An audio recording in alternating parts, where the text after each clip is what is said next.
This Wednesday, the world marked World Movement Disorder Day. Movement disorder is a neurological condition that disrupts an individual's motor control, impacting their daily lives. The disorder condition can result from genetic to environmental factors or both. It often leads to symptoms like involuntary movements, muscle stiffness, and impaired balance that affect a person's functioning. That is why movement disorder education has to be taken seriously, as victims face stigma and misunderstanding from the society. Right, we're joined now by Nkechi Obianozie, a medical doctor at the University of Abuja Teaching Hospital. As a matter of fact, she's a consultant neurologist. Thank you so much for joining us on Newsnight tonight. I doubt very much if many people are aware of this World Movement Disorder Day, or specifically, movement disorder. Is it a syndrome? You know, is it a combination of, conditions? What exactly is it? I mean, yeah, we read in that intro that it has to do with, movement and what have you. Tell us more about it, and who really should be concerned about being impacted. Okay, so movement disorders are just like a broad range of diseases that affect your ability to move, as the name says. So either you have an excess of movement, like tremor, or you have a slowness or a reduction in movement, like slowness. So some people tend to misinterpret the slowness that people have as part of an aging process, without realizing that that might be part of a spectrum of something we call Parkinson's disease or Parkinsonism. Right. So maybe you see your mother or your father or somebody close to you that's getting older, and you say, oh no, she's just getting older, she's so slow in getting up from seats or turning over in bed, or she's so stiff or rigid. So that's like the common one, the commonest one, that's Parkinsonism. But there's so many other movement disorders. Some of them like essential tremor. It even happens to young people where they shake. You see people that whenever they are writing or something, you see, their handwriting is shaking. So we have other things like dystonia. Some people they keep squeezing their eyes shut when they talk to you. Those are all different types of movement disorders. Okay, then, what are there new treatments for this disease, or shall I first say, how can we better monitor and manage movement disorders?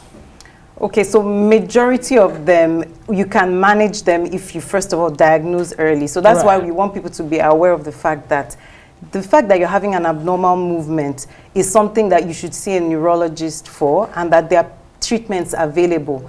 The treatments may not cure the disease, but because majority of them are what we call degenerative diseases, they're progressive things. Over time. Yes, they get worse over time. But we have medications that can help control the symptoms and help you to be able to live your life productively. Right, and let's talk more about the management of this disease. I mean, just a few days ago, I actually saw on the blogging site where this gentleman, elderly though, a drop of cannabis oil was put in his mouth, and in a matter of 4 minutes, he felt much better. All the shaking and trembling seemed to, disappear. Not recommending that to anyone, I have to state that. But is there any link when it comes to cannabis, oil or marijuana and all of that? Because that's controversial in itself. But does it factor in at all in treatment? Well, for the commonest of all the movement disorders in terms of clinical practice, Parkinson's disease, the mainstay is because there's a lack of a particular chemical we call dopamine. So there's a synthetic form of it, so levodopa is available that they can take the tablets for. So in terms of cannabis, we don't really have, there are some people that suggest maybe there may be some benefits for neuropathic tremors or pain, but it's, still, as you mentioned already rightly, a bit controversial. But we do have a wide range of medications for the different conditions have different treatments. Yeah. When should we start, getting concerned about it? How early should you start checking? I would say that, first of all, everybody should just be aware that abnormal movements can be treated and they have a name. And once you have a name, sometimes there's some kind of relief you also get being properly diagnosed. Right. And then, especially when you have people above 60. So about 1% of people above 60 will end up with Parkinson's disease. 1%? Yes, so that's 1 out of 100. Yes. That's consolation enough. Well, it's not, well, it is more common because the prevalence is rising. Right. You know, we're more exposed to chemicals, we're living longer, herbicides, farmers, etc. These are all risk factors. So once people are getting older, all neurodegenerative diseases become more common, including Parkinson's, dementia, that's memory problems, and all sorts of other problems in the nervous system. Okay then, doctor, let's try to kill two birds with a stone, as we say, you know. Now, let's move to AIDS, HIV/AIDS. How are we doing as a nation in AIDS control?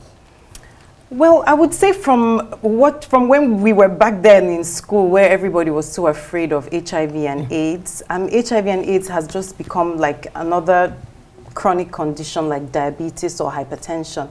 I would say that the world has made tremendous progress in terms of HIV and AIDS control.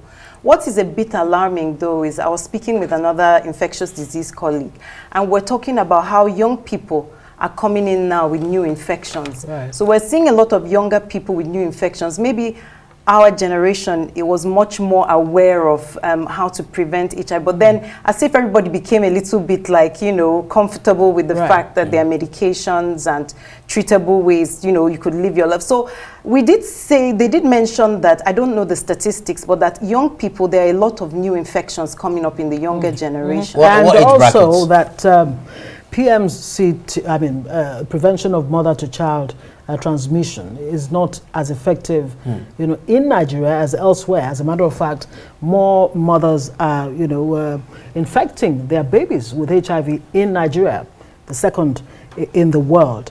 And of course, just like you said, more young people are coming in. What do we need to do? Because the federal government only today said, look, we're making a lot of progress.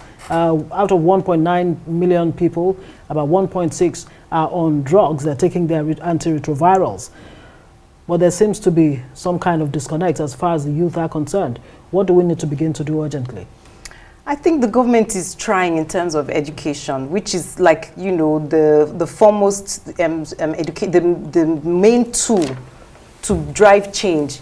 Let them know what HIV is, how to prevent it. And those who do think they've been exposed should be diagnosed and put on medication so that they don't transmit it. Because once their viral load is low, they're not transmitting it either to their children or to their partners. So I think that that's also another message that, you know, young people should be aware of how to prevent. And then if they do suspect, go for early diagnosis and treatment. In 30 seconds, doctor, let's talk about stigmatization. You know, how can we better manage that and ensure that people do not get more depressed because they've contracted HIV/AIDS?